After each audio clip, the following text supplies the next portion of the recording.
मैं 2014 में एक आंदोलन के अंदर बड़े ढंग से जुड़ा हुआ था, सी सेट वाला आंदोलन, है ना। आपने कई लोगों ने मेरे कोई पुराने वीडियो देखे होंगे। मेरा उसका वो पर्सनल एक्सपीरियंस है। मैं तेरी एज का था 2014 में, ठीक आज से 10 साल पहले, सेम तेरी एज का। मैं पढ़ने के लिए गया हुआ था दिल्ली। मेरा उस समय कोई आंदोलन जैसा ऐसा कोई मूड भी नहीं था। मैं एक दिन लाइब्रेरी में बैठा था, लाइब्रेरी से बाहर यूं चाय पीने के लिए बाहर आए तो देखा कि आंदोलन चल रहा है। पता हमें भी था कि इस प्रकार की कुछ गतिविधियां चल रही है। वहां खड़े थे, अपना कोई एक स्टूडेंट वहां भीड़ के अंदर था। वहां उस दिन आंदोलन में यह चल रहा था कि अलग अलग भाषा के लोग आके बोलेंगे। कारण यह था कि वो आंदोलन यूपी बिहार के लोगों का आंदोलन था। और ऐसी मीडिया ने ऐसा कुछ बना दिया था कि Hindi medium versus English medium है। बात भी सही है, यूपी बिहार वाले सारे हिंदी मीडियम के, पास ज्यादा इंग्लिश मीडियम वाले हो रहे थे तो आंदोलन था। तो यूपी बिहार वालों ने दिमाग लगाया कि यदि ये कहेंगे ना हिंदी वर्सेज इंग्लिश, फिर साउथ अपने साथ नहीं आएगा। इसलिए एक काम करो, ये कह दो इंग्लिश वर्सेज नॉन इंग्लिश। तो नॉन इंग्लिश में तो कन्नड़ भी आती है, तमिल तेलुगु भी आती है, पंजाबी मराठी भी आती है, तो ये लोग भी अपने साथ आ जाएंगे। तो उन्होंने एक दिन कहा कि हम सारे लोग जो हैं वो आंदोलन करेंगे, सॉरी अलग अलग भाषाओं के अंदर बोल के अपनी बातें बताएंगे। तो पंजाबी वाला पंजाबी में बोल रहा है, मराठी वाला मराठी में बोल रहा है, ताकि मीडिया में एक मैसेज जाए कि खाली हिंदी मीडियम के नहीं है, नॉन इंग्लिश मीडियम वाले सारे हैं। तो वहां कोई राजस्थानी बोलने वाला नहीं था कि राजस्थानी में वहां जाके बोल दे। दो कारण है, स्टेज पे जाके बोलना भी तो बड़ा अजीब सा होता है, अपने को आती है पर स्टेज पे जाके नहीं बोला जाता, शर्म भी होती है, कहीं लगता है क्यों बोले अपने। एक किसी स्टूडेंट ने मुझे खड़ा देखा तो वो मेरे से बिना पूछे मेरा नाम लिखवा के आ गया। और उसने नीचे आके उसी दिन मिला, वो दिल्ली इतनी बड़ी कौन किससे मिले, वो बार मिला, सर नमस्ते, अरे तू यहाँ क्या करता है, अरे सर मैं तो यहाँ आपके पहले से रह रहा हूँ, और सर मैंने ना अभी आपका नाम लिखवा दिया, 5 मिनट बाद आपका नाम लेंगे। क्यों लिखवाया मेरा नाम तूने। अरे सर वो राजस्थानी बोलने वाला कोई नहीं था, और मुझे बड़ा अजीब लग रहा था कि कोई राजस्थानी बोल नहीं पता, मुझे आती है पर मेरे से वहां जाके बोला नहीं जाता, आपको आती भी है, आप बोलना भी जानते हो तो बोलो ना ऊपर जाके। मैं मरे हुए मन से ऊपर गया तो वहां जो एंकर महोदय खड़े थे, उन्होंने जाते ही कहा कि देख लाइन लगी हुई है हमारे पास लोगों की बोलने वालों, माइक बंद करके धीरे से, कि लोग हैं। इसलिए ये नहीं होता कि माइक लेते आदमी लगता मैं नेता हूं, आधे घंटे छोड़ता ही नहीं है। तो उन्होंने कहा टाइम है 2 मिनट का, 2 मिनट में बोल और फटाफट उतर।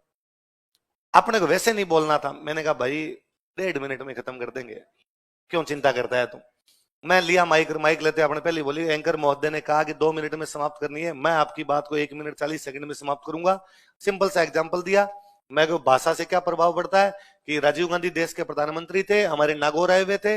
नागौर में किसान ने खड़े होकर उनसे पूछा कि सर जो लाल मिर्च है, वो लाल मिर्च जो मार्केट से हम लेके आते हैं वो तो मिलती है महंगी, हम जब हरी मिर्च उगाते हैं वो जब मार्केट में बेचते हैं वो मिलती है सस्ती, ऐसा क्यों है। और मैं प्रधानमंत्री जी को इन बातों का पता नहीं था। उन्होंने कहा तुम हरी उगाते क्यों, लाल ही उगा लिया करो। तो जब व्यक्ति को जानकारी नहीं होती गांव की तो कभी भी ढंग से काम नहीं कर पाता। इसलिए आईएएस में भी ऐसे लोग भी आने चाहिए, केवल इंग्लिश मीडियम वाले लोग भी नहीं आने चाहिए, क्योंकि उनको गांव गांव में जा करना पड़ेगा। होगी 1.5 मिनट, मैंने कहा बाय बाय। अब ऐसी को उस बात पे जनता ने कोई इतनी तालियां बजा दी कि नीचे जनता ने कहा वंस मोर वंस मोर। तो अब एंकर को कहना पड़ा कि भाई राजवीर और बोलेंगे तो अपने 10 मिनट तक पंचायती और कर गए। मैं जैसे नीचे आया, अब अपने मैं रैंडम अपने के क्लास में बोल बोल के एक्सपीरियंस हो रखा है भाई। आप जब लगातार बोलते हो तो आपको पता कितना बोलना, कैसे बोलना, क्या बोलना, किससे जनता राजी होगी, वो सब पता रहता है आपको जब आपको बोलने का पता चल जाता है। तो मैं नीचे उतरा तो मेरे से 5-7 लोग मिलने के लिए आ गए, अरे यार क्या बोले क्या बोले, तो मुझे लगा अच्छा क्या बोल गए अपने तो अलग ही बोल गया। अपने क्लास में तो भाषण देते हैं लोग तो राजी हो रहे हैं। और डंके डीयू के प्रोफेसर वगैरह मेरे से आके मिले, तो अब और उन्होंने मेरे नंबर ले लिए और कर लिए। तो अब वो मेरे को फोन कर देते कि वहां आज तक का चैनल के अंदर कोई डिबेट है उसमें जाना, तू चल। तो एक आज तक वाला मेरा खूब वायरल हुआ था अर्जुन राम जी के साथ में। वो नॉर्मल मेरे को सर लेके गए थे और वो पूरा फिक्स होता है, वो पहले कहते हैं ये बोलेगा। मैं कई बार अब भी सोचता हूँ कि उस वीडियो को कोई यदि ढंग से देखें तो उसमें साफ साफ पता चल रहा है कि 60 गांठ है। कि अंजना कश्यप एंकर है और वो कह रही है मंत्री जी आपके राजस्थान का, आपके बीकानेर का एक लड़का आपसे बातचीत करना चाहता है, उसको क्या पता मैं राजस्थान और बीकानेर का हूं भीड़ में। इसका मतलब आधे घंटे पहले आपस में बातचीत हुई है, ये क्वेश्चन पूछेगा, मैं पूछूंगा, मेरा नाम लेगी, ये पूछना ये करना है, फिक्स है, सब कुछ फिक्स है। वो भीड़ में जाके किसी से कुछ नहीं पूछ रहे हैं। अपने क्वेश्चन पूछे, खूब वायरल हुआ तो लोगों को और लगा कि अरे यार ये तो बड़ी शानदार सी चीजें पूछता है। अपने को भी यूं लगा कि अपने नेता है। अब वो बुलाते तो अपने पढ़ाई वढ़ाई तो की बंद, अपने आंदोलन। मैं उसमें 2 बार थाने रहा हुआ हूं। थाने जाते, वहां पकड़ लेते, एक बार तो रात को ही रुके वहां पे, एक दिन गिरफ्तारी देके वैसे ही आ गए। योगेंद्र यादव जिनको आम आदमी पार्टी से बाद में निकाल दिया गया था, ये बड़े नेता थे, हम इनके साथ घूमते रहते। जब आप आंदोलन में रहते हो तब आपको हमेशा लगता है कि नहीं, हम सरकार को झुका देंगे, हम सरकार को मना लेंगे, सरकार हमारी बातें मानेगी। हमारी एक सिंपल सी मांग थी कि सी सेट का जो पेपर है उसको क्वालिफाइंग किया जाए, लेकिन सरकार ने नहीं किया। उल्टा सरकार ने लाठीचार्ज किए। मतलब एक दिन तो मुखर्जी नगर जो इलाका है जहाँ स्टूडेंट ज्यादा रहते हैं, हम मैं तो यूं बाहर वजीराबाद की तरफ रहा करते थे, मुखर्जी नगर जहाँ भीड़ भाड़ का इलाका ज्यादा है, वहां पे पीजी से लड़कियों तक को निकाल के और पुलिस ने पीट दिया था।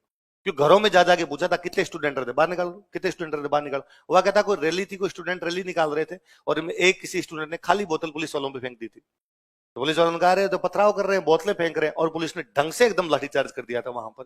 मतलब लाठीचार्ज झेले। कोई आप थाने के अंदर जाके आते हो, जेल में जाके कई लोग, कईयों ने भूख हड़ताल की, कई हॉस्पिटलों में एडमिट हुए, सरकार एक बात नहीं मानी। 2014 का वो पेपर वैसे ही लिया सरकार ने, जो जनता आंदोलन कर रही थी वो तो फेल होनी थी, दूसरी वाली फेल भी तो हुई। 2015 में सरकार ने वो सारी मांगे बिना आंदोलन के मान ली, कोई आंदोलन नहीं किया और सारी की सारी बातें मान ली। तब मैं तो तुम्हारे तरह 23-24 साल का था, तो मुझे लगता है यार पिछले साल क्यों नहीं मानी।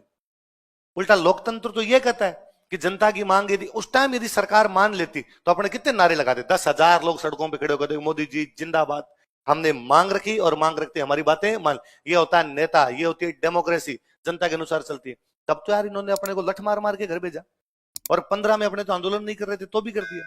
फिर धीरे धीरे बातें छन छन के सामने आई कि 2014 में सरकार के पास में रिपोर्ट थी कि आंदोलन जो लड़के कर रहे हैं हिंदी मीडियम के कोचिंग वाले करवा रहे हैं, ये कोचिंग वालों का आंदोलन है, स्टूडेंट्स का आंदोलन नहीं। बात भी सच्ची थी, पैसे तो मिले थे, वरना इतना बड़ा आंदोलन चले तो स्टूडेंट कहां से लाए, स्टूडेंट पैसे कहां से लाए, पैसे तो मिले थे।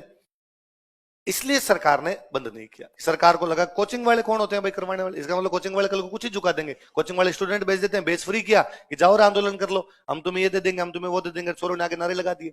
2015 में सरकार ने कहा मांग तो स्टूडेंट की सही थी, कोचिंग वालों को भी नहीं करनी, इस बार कर दो।